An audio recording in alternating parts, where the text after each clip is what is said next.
Welcome back to All Abilities Homestead. My name is Debbie, and we've got another round of winter coming in, so I thought today would be a good day to make up a batch of hot chocolate mix. Unfortunately, here in Oklahoma, winter means ice more often than it does snow.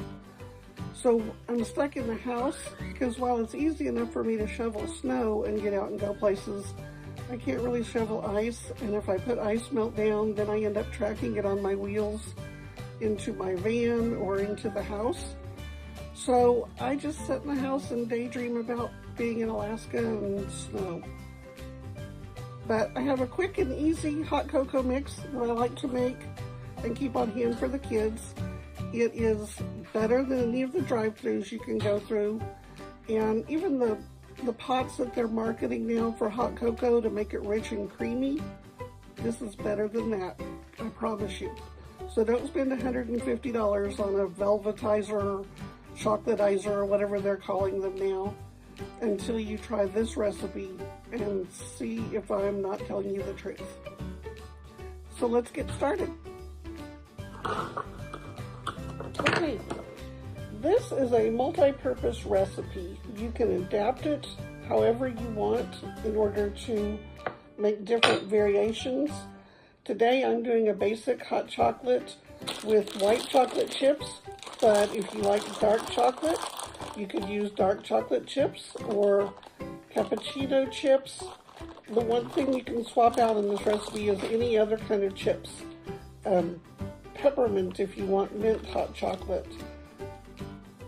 Peanut butter, pretty much anything you can think of. Cappuccino, of course, would make it more of a coffee type hot chocolate. So you've got lots of options, but the nice thing about this recipe is that it will keep, let me grab scissors.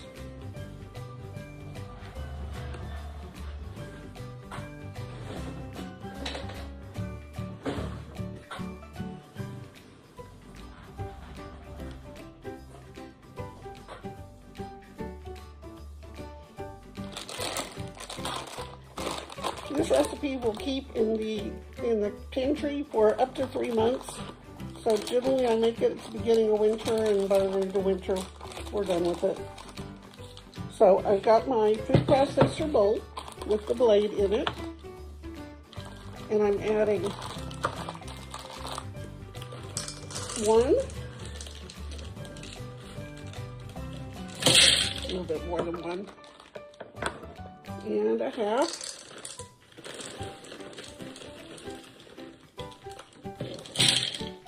of your chips. Again, whatever variation you want to use. And then I am adding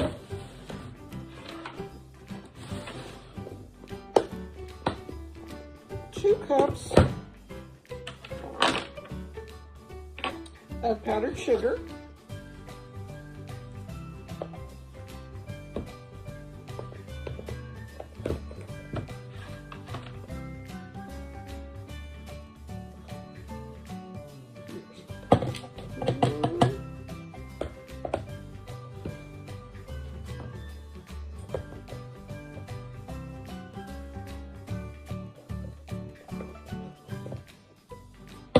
Two.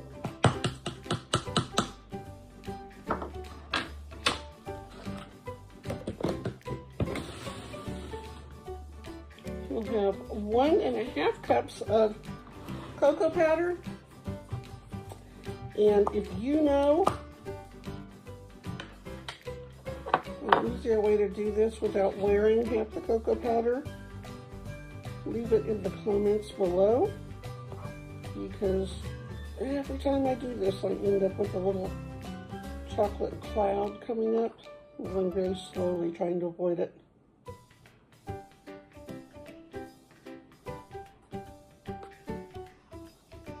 Okay, so there's 1 cup. Oop, there's a little cloud came up. And then we need 1/2 cup.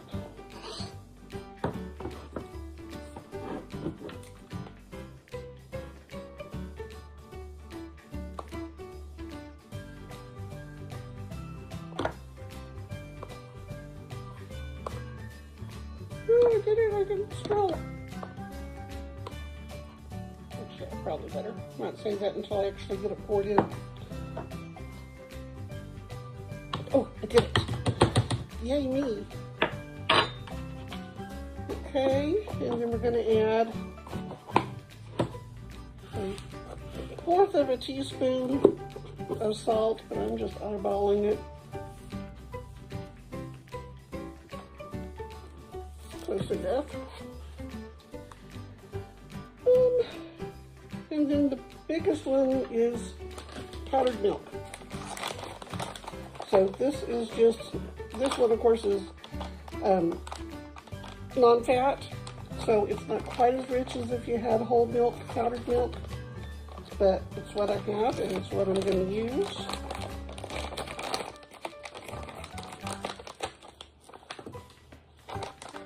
I hate it when you don't cut quite down far enough.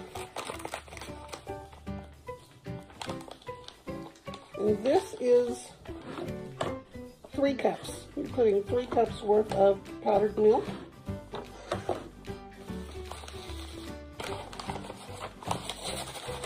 And when you get ready to use this, in order to get a really creamy, here's one, a really rich, thick hot cocoa, you're going to put 1 cup or 8 ounces of warm milk. Just warm it in the microwave or on the stove, however you want to do it. And then you'll add 1/3 of a cup of the mix to the warm milk. That was 2.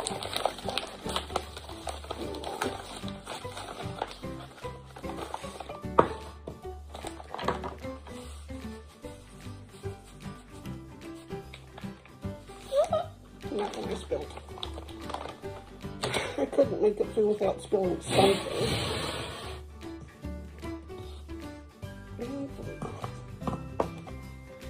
Okay, I have a really large food processor. If your food processor isn't this big, you could do this in batches, kind of mix it all into one bowl and then put it in the food processor in 2 separate batches. So,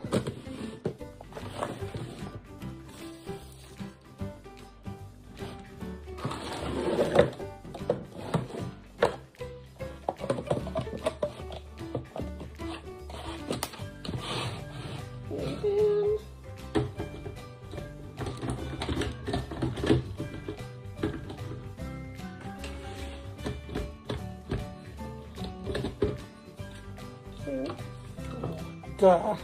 Helps if you plug it in.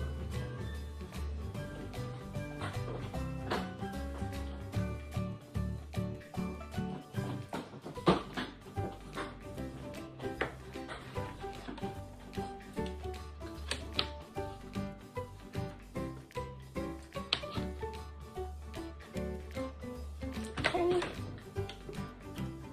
Power on.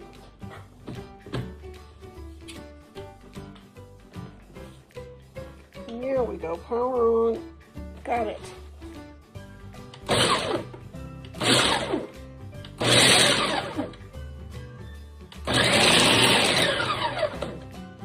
We're using this to grind up the chocolate chips, and then it's mixing at the same time, but primarily the purpose is to grind up those chocolate chips in order to make them melt easier once they're in the warm milk.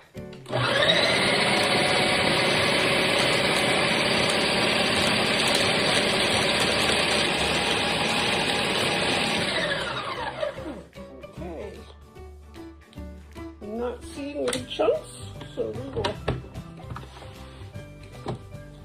take this out and we'll look. I'll just stir it a little bit with a spoon just to see if I find any chunks down there.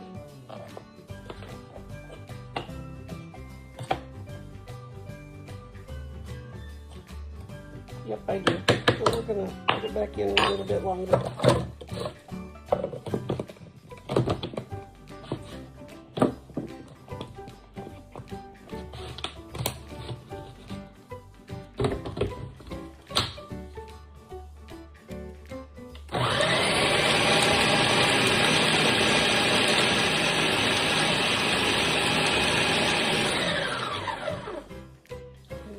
check it again.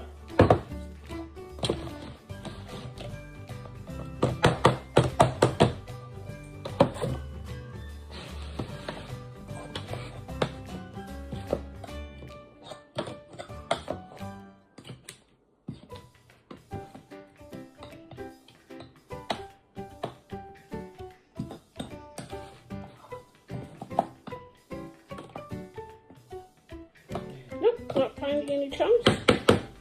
So that is good. Now you put it in an airtight container and save it in your pantry for up to 3 months. When you're ready to use it, you'll just use 1/3 of a cup of mix to 1 cup of warm milk, and then top it with your favorite whipped cream or marshmallows or a candy cane, whatever you like to use in your hot chocolate. So I'll be back in just a few minutes and show you how we make a cup up. Okay, so now Jerry has heated up 2 cups of milk because he wanted a big glass of hot cocoa. We've got warm milk in a mug, and the ratio is 1/4 of a cup of mix to 1 cup of milk. So since there's 2 cups of milk, this is 1/2 cup of the mix. And I'm slowly getting it in here so that I don't spill it, because I am known for making a mess. Okay, get it down in there. I might have needed a little bigger mug.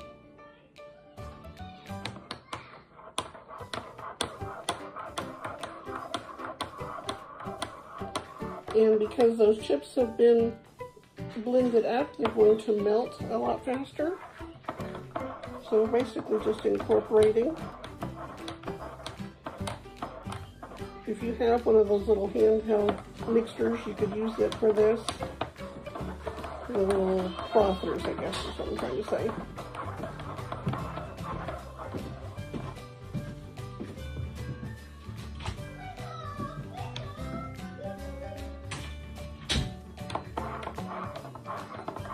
Okay, Jerry, you're going to be my taste tester.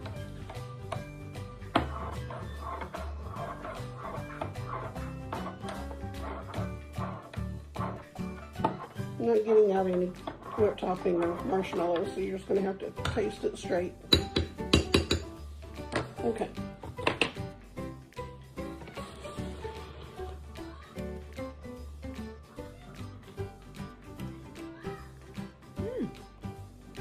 Better than the packages of Nestle's Quick?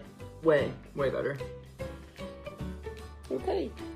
Sometimes my daughter also likes to put a scoop of it in her coffee to kind of make a, what is that? Mocha. Mocha latte? Mocha. It's just called a mocha. Oh, okay. Mocha. So it can be used in coffee also. I'm not a coffee drinker. I keep saying one of these days when I grow up, maybe I'll like coffee, but I'm not there yet. So there you have it. Hot cocoa mix better than Starbucks. Thanks for watching. We'll see you next time.